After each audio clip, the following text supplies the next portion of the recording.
stock market মানুহে risky বুলি কয় স্টক মাৰ্কেটত ইনভেস্ট কৰিলে পয়সা লস হ'ব কিন্তু ৰিসেন্ট গেমিংৰ বিলখন আহিছে যে আপোনালোকে নিশ্চয় হয়তো গম পাইছে যে ইন্ডিয়ান গভর্নমেন্টে গেমিং যত পয়সা ইনভলভ থাকে এই সেক্টৰটো বন্ধ কৰিছে ব্যান কৰিছে সো যেনেকৈ Dream11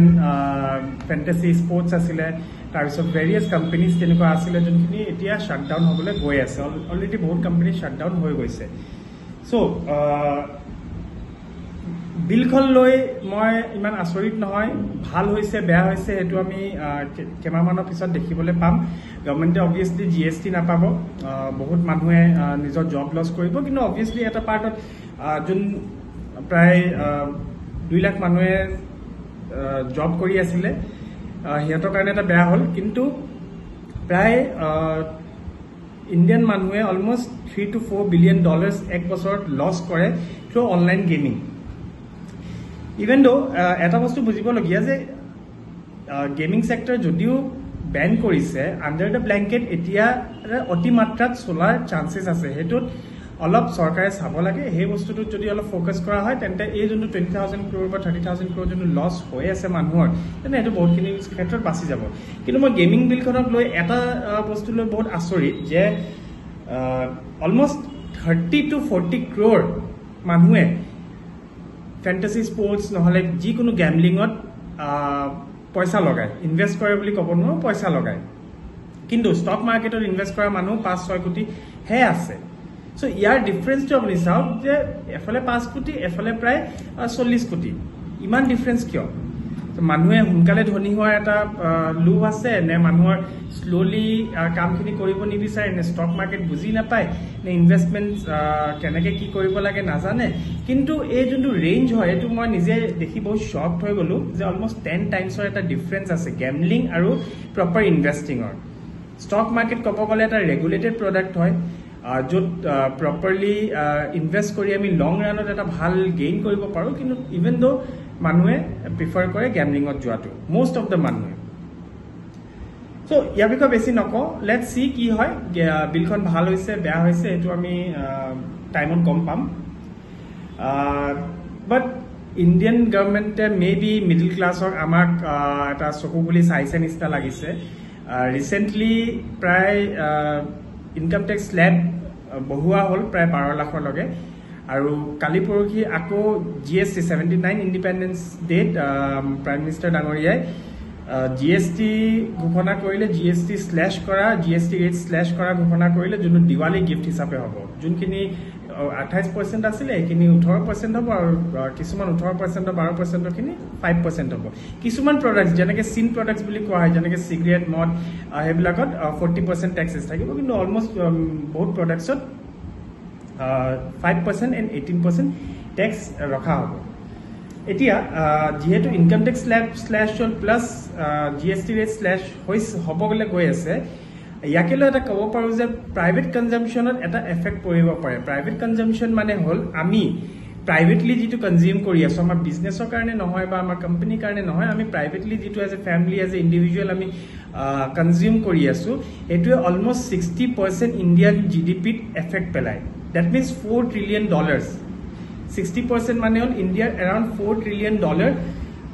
আমি প্ৰাইভেট কনজাম্পশনে এফেক্ট পেলাও যদি ৰেটস কমিছে এন্ড ডিসপোজেবল ইনকাম বাঢ়িছে জিএসটি ৰেটস কমাৰ লগে লগে বস্তুৰ দাম বহুতখিনি কমিব plus taxation income tax slab যোনটো বঢ়াইছে তাৰ বাবে মানুহৰ ডিসপোজেবল ইনকাম বাঢ়িব যেটো কাৰণে প্ৰাইভেট কনজাম্পশনত ডাইৰেক্টলি এফেক্ট পৰিব পাৰে চৰকাৰে ডাইৰেক্ট এন্ড ইনডাইৰেক্ট ট্যাক্সত আমাক এটা ৰিলেক্সেশন দিছে লেটস সি কি হয় লগতে আপুনি কি ভাবে সোমবাৰে মাৰ্কেটখন কেনেকৈ খুলিব শুকুৰবাৰে পাৱেলে ৰেড কাট ফেডৰ ৰেড কাটৰ কাৰণে এটা হিন্ট দিলে যাৰ কাৰণে ইউএস মাৰ্কেট বহুত বুম কৰিলে এটা ধুনিয়া ৰেলি দিলে লেটস সি ইন্ডিয়ান মাৰ্কেট কি হয় কেনেকৈ ৰিঅ্যাকশন দিয়ে কিন্তু এটো কথা জনাব বিচাৰ আপুনি যদি ট্ৰেডিং এন্ড ইনভেষ্টিংৰ জগতত সোমাব বিচাৰিছে বা অলৰেডি যদি আছে তো ফাৰ্স্ট এন্ড ফৰমোস্ট যোনটো মেইন ৰুল হয় ফাউন্ডেশন ৰুল হয় এটোক আপোনালোকে ফলো কৰিবলৈ নাপাহৰিব that is health insurance with a critical illness health insurance আপোনালোকৰ থকাটো বহুত ম্যান্ডেটৰি হয় সকলোৰে থকাটো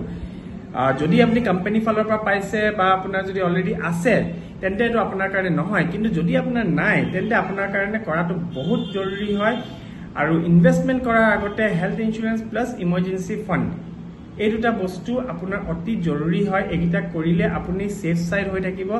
আপোনাৰ পোৰ্টফোলিওৰ পৰা কেতিয়াও পজিশন স্কয়াৰ অফ কৰি উলিয়াবলগীয়া নহয় লছত সো এটো কাৰণে এই দুটা বস্তু ইনভেষ্টমেন্ট যদি কৰিছে এইটা বস্তু ফোকাস ৰাখক আপোনাৰ ইনভেষ্টমেন্ট প্ৰায় সেফ থাকিব দুই তিনটা পয়েন্টস কব বিচাৰো যে মেডিকেল কস্ট যেনেকৈ এক্সপেন্সেস বাঢ়ি আছে এটো আমাক হেলথ ইন্সুরেন্স এটা বহুত হেল্প কৰে আমাৰ মেডিকেল কস্ট খিনি কভাৰ আপ কৰিবলে প্লাস আমাৰ পিস অফ মাইন্ড যদি কেতিয়াবা কিবা এটা ভগৱানে নকৰক কিবা এটা হয় তেনেহলে আমি নিশ্চিন্ত মনে থাকিব পাৰো যে আমাৰ হেলথ ইন্সুৰেন্স এটা আছে ইমাৰ্জেন্সি ফান্ডে আমাক কাম কৰে এজ এ কুশন হিচাপে যদি আমাৰ কেতিয়াবা পোর্টফোলিওত লস হৈ আছে বা কেতিয়াবা ইনকামত কেতিয়াবা এফেক্ট হল জব হোল্ডাৰ্ছৰ কাৰণে কোৱা নাই যদি বিজনেছত কেতিয়াবা প্ৰবলেম হৈছে তেতিয়াহলে এই এমাউন্টটো আমাক এটা কুশন হিচাপে হেল্প কৰে যেহেতু বিজনেস কেতিয়াও সেম নচলে ষ্টক মার্কেট যেনেকৈ আপ ডাউন চলে বিজনেছতো আপ ডাউন চলিবই সো তেতিয়া এই পইচাখিনি আমাক হেল্প কৰে এটা ষ্টেবিলিটি দিবলৈ লগতে এইটো জনাব বিচাৰো যে মিস্টাৰ গৌৰৱ সেনগুপ্তা যোন IDFC ফাৰ্স্ট ব্যাংকৰ চিফ ইকনমিষ্ট হয় তেখেতেও কৈছে যদি এই সকলোখিনি যেনেকৈ GST ৰেট কাটস আৰু ইনকাম টেক্স স্ল্যাব বঢ়োৱা হৈছে যেটো ট্ৰাম্পে যেটো টাৰিফ লগাইছে এটোত ইমান এফেক্ট নপৰিব পাৰে ইভেন দো যদি সব ভালে ভালে যায় তেন্তে আমি অলমোস্ট আমাৰ ইকনমি 0.6% গ্ৰোথ হোৱাৰ চান্সেস আছে সো লেটস সি কি হয় গৌৰৱ সেন ছাৰে কৈছে কোনবা ইকনমিস্টে কৈছে মানে নহয় কিন্তু অবভিয়াসলি তেওঁ কিবা এটা এনালাইসিস কৰিছে যেটো কাৰণে তেওঁ এই ৰিজাল্টলে আহিছে লেটস সি টিল দেন কাইলে চাও কি হয় আমাৰ অলৰেডি এলগো ট্ৰেড চলি আছে আমাৰ বাকি ইনভেষ্টমেন্ট চলি আছে সকলোখিনি চলি আছে কিন্তু আমি হদে পাৰ্ট কে পইচা ইনভেস্ট কৰি যাও আৰু এটা কথা জনাব বিচাৰো যে অতি হুনকালে আমি ৰিয়েল এষ্টেটত সোমাই আছো যদি আপুনি ষ্টক মাৰ্কেট বা বেলেগ সেক্টৰত যদি পইচা ইনভেস্ট কৰিবলৈ ভয় খায় তেন্তে আপুনি ৰিয়েল এষ্টেটত ডাইৰেক্ট ইনভেষ্টমেন্ট কৰিব পাৰে ৰিয়েল এষ্টেটৰ গ্ৰোথ অলমোস্ট এটা ভাল ৰেঞ্জত আপুনি পাব পাৰে যদি ভাল জায়গাত আপুনি ফ্ল্যাট হক বা প্লট হক আপুনি যদি বাই কৰিছে টিল দেন থ্যাংক ইউ আশা কৰিছো আপোনালোকে সকলোৱে ভিডিওটো ভাল পালে and have a nice day